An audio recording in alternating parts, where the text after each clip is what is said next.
بسم اللہ الرحمن الرحیم۔ السلام علیکم ناظرین، ایک مرتبہ حضرت عمر رضی اللہ عنہ روتے ہوئے حضور صلی اللہ علیہ وسلم کی خدمت میں حاضر ہوئے۔ آپ نے وجہ پوچھی تو عرض کیا کہ یا رسول اللہ، دروازے پر ایک نوجوان رو رہا ہے جس نے میرا دل جلا دیا ہے۔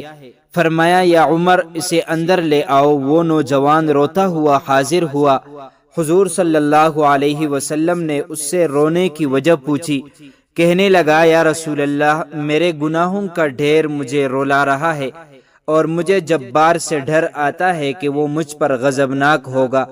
آپ نے فرمایا نوجوان، کیا تو نے اللہ کے ساتھ کسی کو شریک ٹھہرایا ہے؟ عرض کیا نہیں۔ کیا تو نے کسی جان کو ناحق قتل کیا ہے؟ عرض کیا نہیں۔ آپ نے ارشاد فرمایا کہ پھر اللہ تعالیٰ تیرے گناہوں کو معاف فرما دیں گے، اگرچہ وہ 7 آسمان 7 زمینوں اور تمام پہاڑوں کے برابر ہو۔ نوجوان بولا حضور، میرا گناہ 7 آسمان زمین اور پہاڑوں سے بھی بڑا ہوا ہے۔ آپ نے ارشاد فرمایا تیرا گناہ بڑا ہے یا کرسی؟ کہنے لگا میرا گناہ بڑا ہے۔ فرمایا تیرا گناہ بڑا ہے یا عرش؟ اس نے کہا میرا گناہ بڑا ہے۔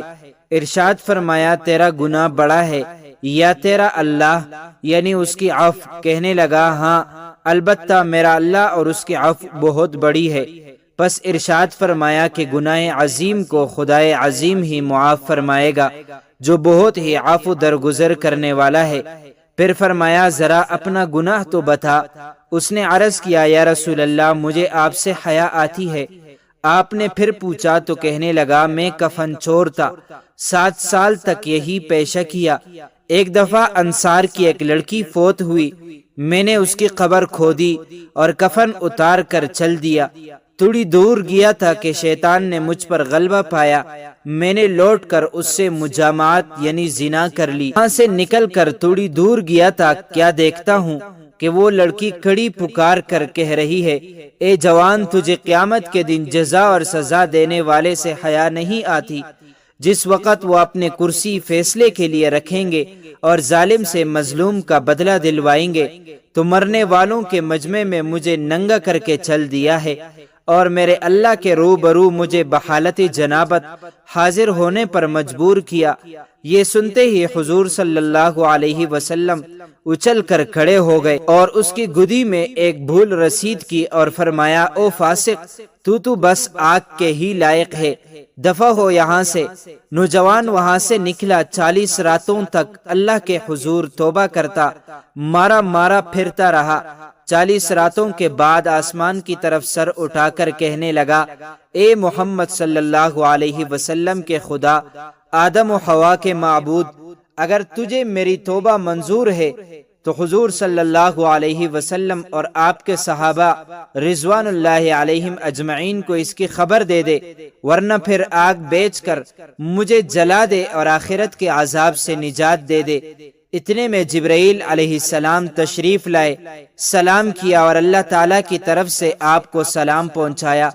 آپ نے فرمایا وہ خود سلام ہے، سلام کا مبدأ اور منتہا بھی وہی ہیں۔ جبرائیل علیہ السلام نے فرمایا کہ اللہ تعالیٰ فرماتے ہیں کیا مخلوق کو آپ نے پیدا کیا ہے؟ نبی علیہ السلام نے فرمایا مجھے بھی اور تمام مخلوق کو اسی نے پیدا فرمایا ہے۔ عرض کیا وہ پوچھتے ہیں کہ کیا آپ مخلوق کو روزی دیتے ہیں؟ فرمایا بلکہ مجھے بھی اور تمام مخلوق کو اللہ تعالیٰ ہی رزق دیتے ہیں۔ عرض کیا وہ پوچھتے ہیں کیا بندوں کی توبہ آپ قبول کرتے ہیں؟ فرمایا بلکہ میری بھی اور تمام بندوں کی توبہ وہی قبول فرماتے ہیں۔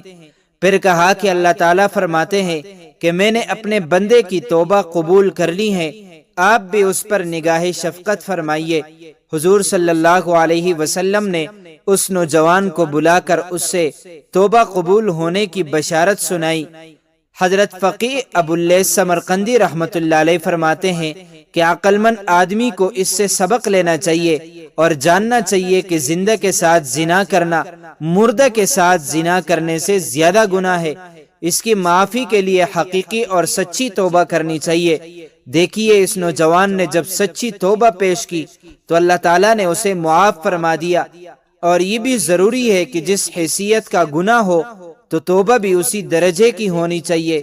اللہ تعالی ہمیں سچی اور پکی توبہ کی توفیق عطا فرمائے، آمین۔ معزز ناظرین، امید کرتا ہوں آپ کو یہ ویڈیو اچھی لگی ہوگی۔ مزید معلومات کے لیے ہمارے چینل کو سبسکرائب کیجیے۔ اگر زندگی کے لمحات مزید باقی رہے تو آپ کے لیے ایک اور بہترین ویڈیو لے کر حاضر ہوں گا۔ تب تک